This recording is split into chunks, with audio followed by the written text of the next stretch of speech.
கர்த்தருடைய பரிசுத்த நாமத்துக்கே மகிமை உண்டாவதாக.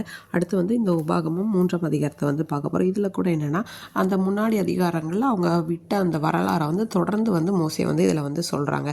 என்னென்னா, நம்ம இப்போது பாசானுக்கு போகிற வழியாக போகும்போது, அப்போ அந்த பாசானோட ராஜா ஓக் அப்படிங்கிறவர் என்ன பண்ணார்னா, அவங்க நாட்டு மக்களோட நம்ம எதிர்க்க புறப்பட்டு வந்தாங்க. அப்போ கர்த்தர் நம்மளை பார்த்து என்ன சொன்னார், நீங்கள் பயப்பட வேண்டாம், அவன் ஜனங்களை எல்லாரையும் உங்கள் கையில் ஒப்பு கொடுத்த எஸ்போனில் சீகோனை நம்ம எப்படி அவங்களுக்கு நம்ம எதிர்த்து யுத்தம் பண்ணி அவங்கள ஜெயிச்சோமோ அதே போல் இவங்களுக்கும் நீங்கள் முறியடிப்பீங்க அப்படின்னு சொல்கிறாங்க.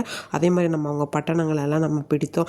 அவங்களுக்கு நிறைய பட்டணங்கள் ஆன பட்டணம் இருந்தது. நம்மளுக்கு என்னது அண்டி மதில் இல்லாத பட்டணங்களும் நிறைய இருந்தது. அது எல்லாத்தையுமே அவங்களோடது எல்லாமே நம்ம பிடிச்சிட்டோம்.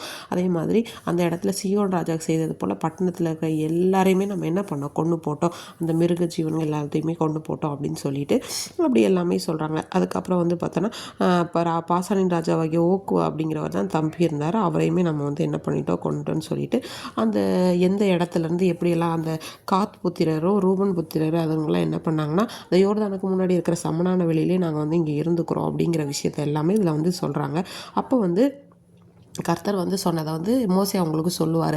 உங்களை கர்த்தர் இளைப்பாறம் பண்ணதை போல் உங்கள் சகோதரர்களும் யோர்தானுக்கு அப்புறத்தில் இருக்கிற அந்த தேசத்தை சுந்தரிக்கிறதுக்கு இளைப்பாறம் பண்ணதுக்கு நீங்கள் யுத்த சன்னத்தரா போர் வீரர்களாக என்ன பண்ணணும், அவங்களுக்கு முன்னாடி நடக்கணும்ல அப்படின்னு சொன்னதை எல்லாத்தையுமே அவங்களுக்கு சொல்கிறாங்க. அதே போல் கர்த்தர் மற்ற ஜனங்களுக்கு நீங்கள் என்ன பண்ணுங்கள், பயப்படாதீங்க அப்படின்னு சொல்லி யோசுவாவை பார்த்து சொல்கிறாங்க. இஸ்ரவேல் 2 ராஜாக்களையும் செய்ததை நீ பார்த்தல, அதே மாதிரி மற்றவங்களுக்கு பயப்பட வேண்டாம், தேவனாகிய கர்த்தர் உங்களுக்காக என்ன பண்ணுவாங்க, யுத்தம் பண்ணுவாங்க அப்படின்னு சொல்லிட்டு. அப்போ நான் என்ன பண்ணேன்னு மோசே சொல்கிறார். நான் என்ன பண்ணேன், ஈசப்பாவை பார்த்து வேண்டிக்கிட்டேன். எப்படின்னா, கர்த்தராகி ஆண்டவரே, நீங்கள் உங்கள் அடியனுக்கு உங்கள் மகத்துவம் வல்லமை எல்லாம் காண்பிக்கினீங்க.